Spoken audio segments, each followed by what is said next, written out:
संभल में तमाम ऐसे इलाके हैं फिरोज जिनको संवेदनशील माना जाता है, और संभल में हमने देखा कि शाही जामा मस्जिद की भी रंगाई पुताई हो रही है। ऐसे में वहां पर आज जुम्मे की नमाज होने वाली है, क्या सुरक्षा के लिहाज से इंतजाम वहां पर? देखिए, आपको बता दें जिस तरीके से संभल अपने आप में इस समय चर्चाओं में है, चाहे वो शुक्रवार की नमाज हो या होली का त्योहार अभी सकुशल निपटा है। इसके अलावा संभल के अंदर जो 24 नवंबर को हिंसा घटी थी उसमें बवाल हुआ था, तो पुलिस के वाहन फूके गए थे। इसके अलावा 4 लोगों की मौत हुई थी। तो उसी दिन से संभल अलर्ट मोड पर है और पुलिस प्रशासन की पूरी निगाह संभल के ऊपर है। साथ ही आपको बता दूं, जिला अधिकारी डॉक्टर राजेंद्र पेशिया और पुलिस अधीक्षक कृष्ण कुमार बिश्नोई द्वारा लगातार पीस कमेटी की बैठक की गई, साथ ही धर्मगुरुओं से बातचीत भी की गई है। अब जिस तरीके से आज शुक्रवार की नमाज अदा होगी, तो इसको लेकर जिला प्रशासन और पुलिस प्रशासन पूरी तरीके से अलर्ट है। साथ ही जो संवेदनशील और अति संवेदनशील क्षेत्र है वहां पर पीएससी के जवान, RRF के जवान और स्थानीय पुलिस फोर्स मौके पर मौजूद रहेगी और रहती भी है। साथ ही आपको बता दूं, जो शाही जामा मस्जिद का एरिया है, मोहल्ला कोर्ट, वहां पर पुलिस, स्थानीय पुलिस के साथ साथ पीएसी और RRF के जवान सहित सेक्टर मजिस्ट्रेट भी वहां पर तैनात किए गए हैं, जिससे कि शुक्रवार की नमाज सकुशल तरीके से निपट जाए। बिल्कुल फिरोज, पैनी नजर यहाँ पर जगह जगह रखी जा रही है। अजय गोहिल भी हमारे साथ जुड़ गए हैं रायसेन से। अजय, देखिए संभल के बारे में हमने जाना, रायसेन की व्यवस्थाओं का क्या वहां पर हाल है? बिल्कुल, मैं आपको बताना चाहूंगा कि रायसेन की अगर बात करते हैं तो इस समय रायसेन में पूरी तरह से शांति है। चाहे जुमे की नमाज हो, चाहे होली की जो दिन था, होली खेलने का दिन था, तो उस दिन भी जुमा था। लेकिन पुलिस की ऐसी व्यवस्था थी कि हर मस्जिदों पर पुलिस की व्यवस्था की ताकतों व्यवस्था थी, और जिला प्रशासन द्वारा बार बार हिंदू और मुस्लिम त्योहार कमेटी से बार बार बात की जा रही थी और कि किसी प्रकार से शांति भंग ना हो। इसी कड़ी की अगर बात करते हैं तो आज भी जुमा है और आज जुमे की नमाज फिर होगी और रमजान का पवित्र माह चल रहा है। तो निश्चित रूप से जहां पुलिस प्रशासन, जिला प्रशासन के ऊपर जवाबदारी ज्यादा बढ़ जाती है। तो लेकिन रायसेन की अगर बात करते हैं तो रायसेन जिले में अभी कि ऐसे माहौल में, हालांकि देश में जहां हिंदू मुस्लिम बात में तनाव हो जाता है, लेकिन रायसेन की अगर बात करते हैं तो रायसेन में माहौल पूरी तरह से हिंदू भाईचारे का साथ में देखा जा रहा है। जहां हिंदुओं के रंग पंचमी के जुलूस पर जहां मुस्लिम लोग जो गुलाल बरसा रहे हैं, फूल बरसा रहे हैं, तो निश्चित रूप से एक सौहार्दपूर्ण भाव देखने को मिल रहा है। वहीं अगर मस्जिदों की बात की जाती है तो जैसा कि पहले रायसेन जिले में जरा में दंगा हो जाता था, ये कह सकते थे, लेकिन लोगों को धीरे धीरे अब समझ में आ रहा है कि दंगों से किसी को कुछ हासिल होने वाला नहीं है। इसलिए आज आलम यह है कि रंग पंचमी का जुलूस था, चाहे होली का जुलूस था और चाहे जुमे की नमाज थी, लेकिन शांतिपूर्ण ढंग से सब संपन्न हो गया। और आज की भी बात करते हैं तो आज भी रायसेन की करीब 10 मस्जिदों में जुमे की नमाज पढ़ी जाती है। 10 से 11 मस्जिदों में सबके को लगभग 12:30 बजे से ये सभी मस्जिदों में लगभग 12:30 बजे के बाद जब नमाज शुरू होती है और 2:30 और 2:45 बजे तक सारी मस्जिदों में जुमे की नमाज हो जाती है। लेकिन शांतिपूर्ण माहौल है, किसी प्रकार की कोई परेशानी नहीं है। वहीं चाहे मस्जिदों को ढकने की बात हो तो किसी भी रायसेन में कहीं भी कोई मस्जिद को ढकने की बात नहीं आई थी। तो अब ये बात ये कह सकते हैं कि रायसेन में जो माहौल है तो हिंदू मुस्लिम भाईचारे की मिसाल पेश करता नजर आ रहा है। और जो आम जगह जो दंगे हो रहे हैं, लड़ाई झगड़े हो रहे हैं, दंगे हो रहे हैं, HM हो रहा है, हिंदू मुस्लिम हो रहा है, उसका रायसेन पे कोई असर देखने को नहीं मिल रहा है। और रायसेन में बिल्कुल अजय, शांतिपूर्ण तरीके से नमाज यहाँ पर पहले भी अदा की गई और ऐसे ही माहौल वहां पर देखने को मिल रहा है। लखनऊ चलेंगे, सैयद फिरोज आपके पास में आऊंगी। आपने बताया किस तरीके से वहां पर भी पहले भी जो नमाज हुई थी वो शांतिपूर्ण तरीके से हुई थी। ऐसे में अभी आपने सिक्योरिटी के लिहाज से क्या कुछ इंतजाम है वो भी बताएं। क्या टेक्निकल एडवांसमेंट की भी वहां पर सहायता ली जा रही है? ड्रोन वगैरह से भी वहां पर निगरानी रखी जा रही है?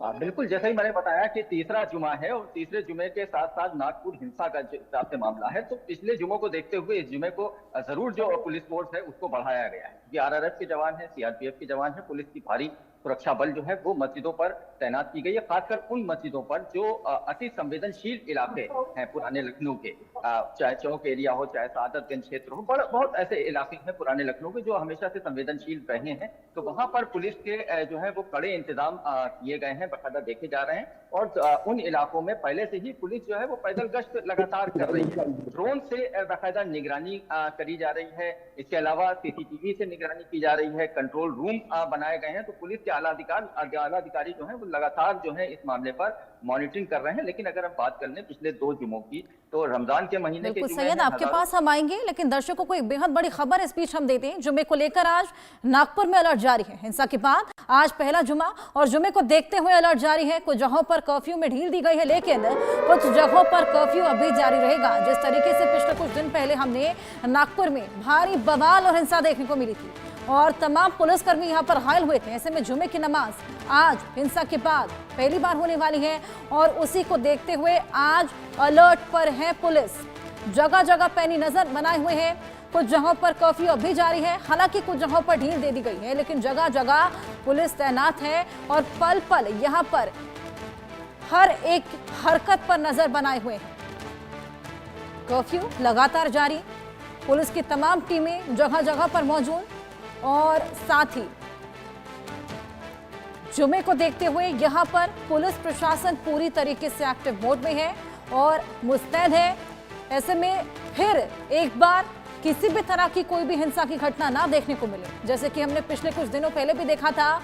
नागपुर में भारी बवाल हुआ था, न केवल वहां पर पत्थरबाजी हुई थी, लेकिन हिंसा, यहां तक कि आगजनी और तमाम पुलिसकर्मियों को यहां पर घायल कर दिया गया था।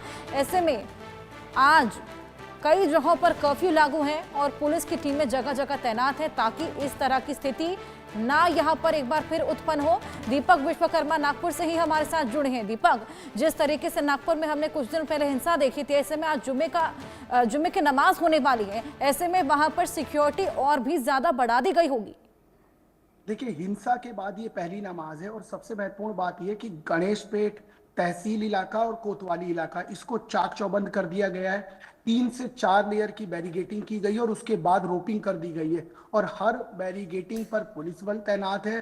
सीसीटीवी के जो इनके सर्विलांस है वो तैनात है, दमकल की गाड़ियां तैनात है, वज्र वाहन तैनात है और स्पेशल जो फोर्सेज है, महिला और पुलिस बल का जो पुलिस बल है वो भी तैनात है। क्योंकि जिस तरीके से महिला पुलिस से मॉलेस्टेशन की बात आई थी, कुछ महिलाओं से गाली गलौज की बात आई थी, उनको हाथ की तमाम तरह की जो घटना हुई थी, इसलिए दोनों तरह का पुलिस बल लगाया गया। और सबसे महत्वपूर्ण बात यह है कि चर्चा ये थी कि मस्जिद में जब नमाज के बाद ये सारा घटनाक्रम घटता चला गया, इसलिए जो अब नमाज होगी, जो जुम्मे की नमाज होगी, इसके बाद क्या कुछ माहौल रहेगा, इससे पहले क्या कुछ माहौल रहेगा, इसको लेकर प्रशासन फौरी तौर पर जो स्थिति है वो ये है कि चाहे सिविल में हो चाहे वर्दी में हो, तमाम तरीके से गली मोहल्ले में, घरों में, चप्पे चप्पे पे पुलिस के अलग अलग तरीके से मुखबिरों की सूचना के आधार पर सारे जितना भी इंटेलिजेंस है सबको एक्टिव कर दिया गया। और सबसे महत्वपूर्ण बात यह है कि आज के दिन किसी प्रकार का कोई बलवा, कोई हानि,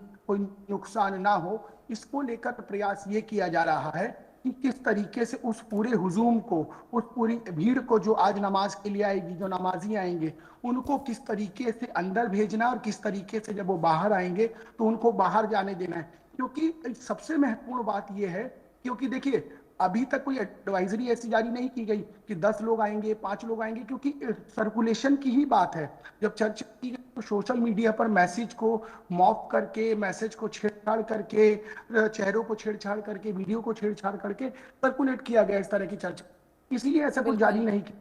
अब सबसे महत्वपूर्ण बात यह है कि जो नमाजी अंदर जा रहा है क्या उनकी तलाशी ली जाएगी, बाहर आएंगे तो तलाशी ली जाएगी, या कुछ रजिस्टर में नाम दर्ज किया जाएगा, ऐसे तमाम सारी चीजें। क्योंकि मोमिनपुरा जैसे जो तमाम संवेदनशील इलाके हैं वहां पर तो बाहरी व्यक्ति के आने जाने पर भी रोक लगा दी गई। और जिस तरीके से जो बाकी इलाके हैं, जिस तरीके से जो कोतवाली का इलाका है, जो तहसील का इलाका है, जो इस तरीके के इलाके हैं, इन इलाकों में तो कर्फ्यू लगा रखा। और जिस तरीके से 4-4 लेयर की बैरिगेटिंग की गई है, उस 4 लेयर की बैरिगेटिंग से एक बात साफ हो गई है कि अभी मौजूदा स्थिति में वहां पर किसी प्रकार की कोई रियायत नहीं दी गई है। तो ये मान के चलना चाहिए कि आज जब नमाजी आएंगे तो किस तरीके से या तो उनको चेकिंग करके किसी रजिस्टर में। दीपक, बेहद टाइट यहाँ पर सिक्योरिटी को रखा गया है और जगह जगह स्पेशल इंस्ट्रक्शंस भी जारी की गई है